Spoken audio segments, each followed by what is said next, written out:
this is Ben at Truly Simple Solutions. Today I want to show you about bins and item labels.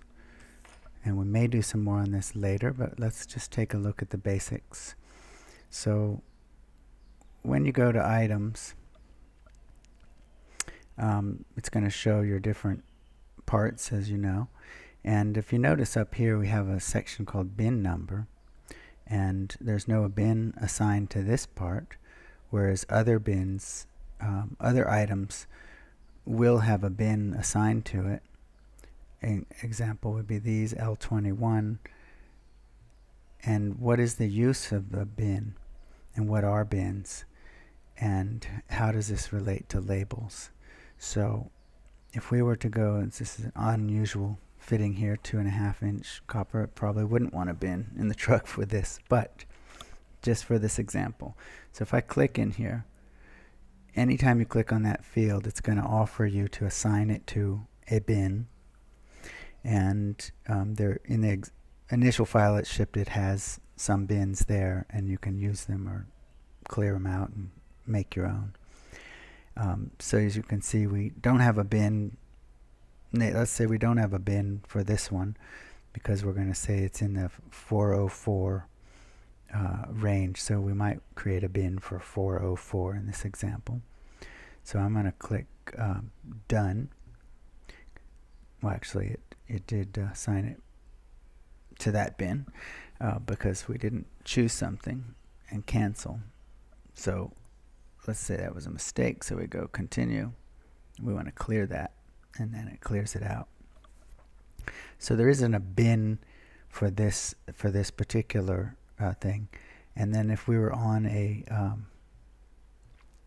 part that does have a bin, like this one, if I click on that, you'll tell you it already has a bin. Would you like to continue? So it gives you a chance to change it.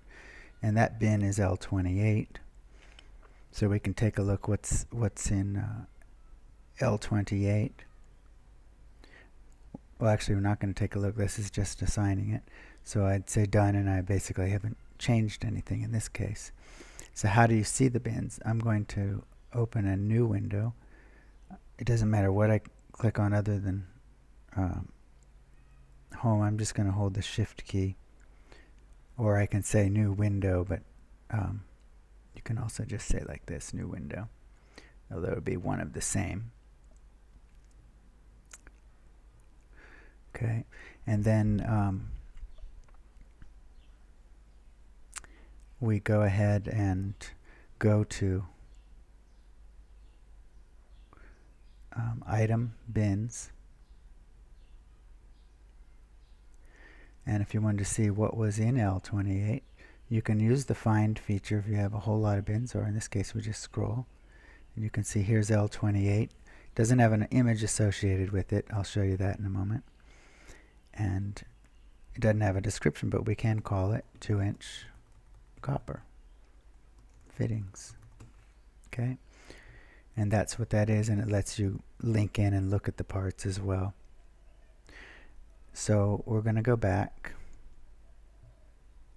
and we'll take a look at L18. You can see it has an image. If I click the image, it goes straight to the image. This is used to set up. You take pictures of your trays as you set them up, and then it helps you to duplicate it for the next truck. And I could also go straight into the bin there and see what parts are in there. So back to our list. So how do you create a new bin? Well, look at the top up here. It goes New Bin. So if you're at the Item Bins layout, you can say New Bin. And it assigns it an initial number, which you could use, but we're going to go into it to change that to 404. We'll say large copper unusual fittings. Okay, and then we've got our bin. Now we can actually go back to the item detail, and we'll go over to that 2.5-inch elbow, and we're going to assign that to bin 404. Then we say Done. And that's how you're able to assign bins And also, if we want to show you on item bins, if we had others that we needed other pictures, I'll give you a better example of some of the images. We'll go to, let's see, I think I have one here.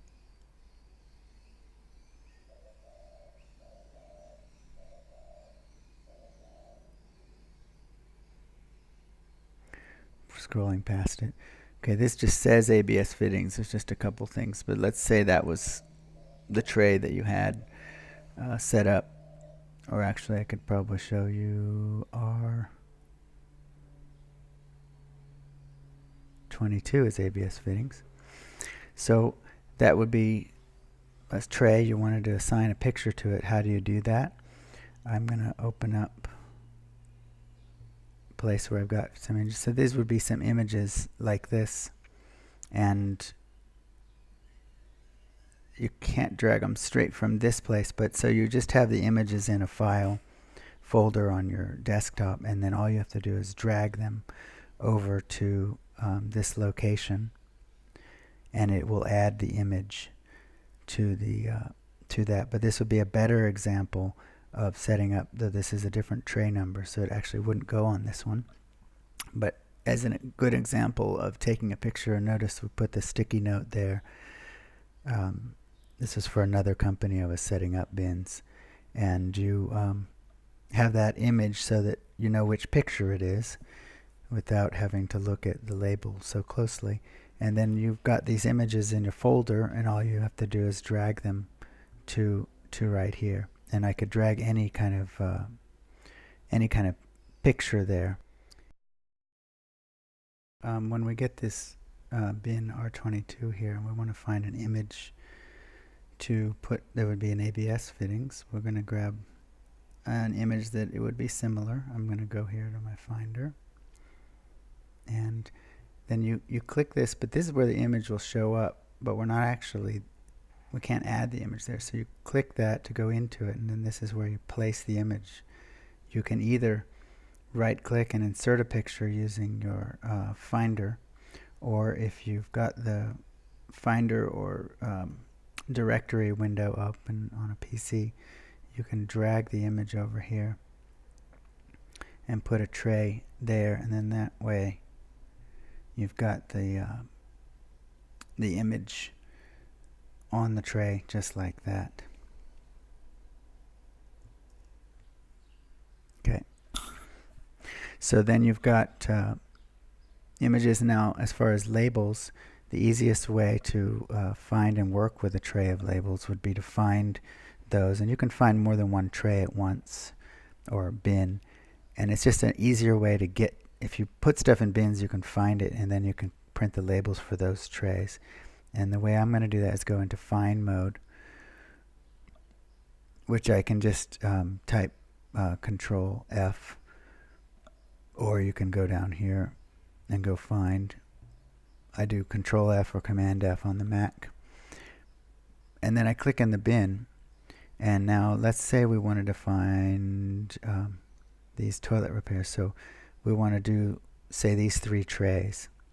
So if I just do this and I hit find, it will just find those R42. But I want to add more, so you can say new request. And notice now we have 2 over here. Our previous one is here, R42, and the new request is here. So I'm going to click bin, and I'm going to also find 32, and then I'm going to say new request, and I'm going to go to bin and go to R44.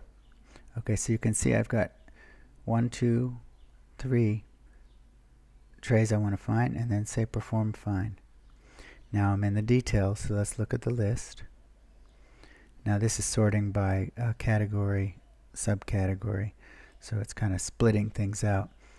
Maybe we'll just want to sort it by item number.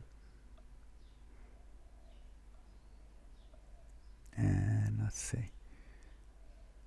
R4203. Okay, so it's got that number 1 over there.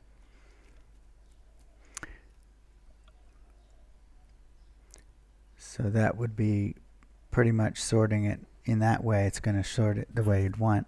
And then you would go to labels. So the 5161 is a 1-inch. This is a 2 by 4. This is 1 by 4, and this is the little one where it fits 3 across, which actually is a tiny label. I don't really want to go with that. So I'm going to go with the 5161, and then we say browse if we want to browse it, or we can click preview to go straight in. Now why would we go browse is you might want to edit things or do something like modify those. So we'll go browse because we don't show what the quantity that we want to stock on the truck for this, so we want to say we have 2 of those packs. This we might want 20 and 2 of those. This may or may not be stocked on the truck. Then if it wasn't, we can omit this record. So you can see this black bar on the left. That's the one that's selected. Let's say we're going to not have this one. So when we do these labels, I can say records, omit item. And now, okay, so it's going to go R4302, then it's going to do R42 and R43. So it doesn't matter what order it really prints, but again, sorting it the right way is going to help. Now let's see, what did we sort it as? See, we're not in our clear sort, so we're going to clear all. We're going to sort by item number. Say sort, so you've got a chance to redo that just to keep it easy for you. And then with that sorted, I'd be ready to print, but I can take a look at preview and make sure it's going to work out. So I'm going to have 2 pages. I know that this is going to fit on 2 pages of labels, and that's pretty much it on the labels. There is other label layouts that you can go to under item reports. See, we're on 5161. You could go to the barcode one, which leaves room for barcodes. You can see I have a example barcode on that part right there. And everything's a little smaller on those, but then these are scanned in, imported barcodes from one vendor. One of the clients was using Ferguson, so they wanted to bring in all the barcodes so they can scan out of the truck to mark what parts they need to reorder. And in the upcoming modules, we're going to have an inventory module. It's going to go in much more detail on this, and it's going to allow you to generate your own barcodes as opposed to importing other people's barcodes. So that's pretty much it on bins and labels. Thank you, and we'll see you again on the next video.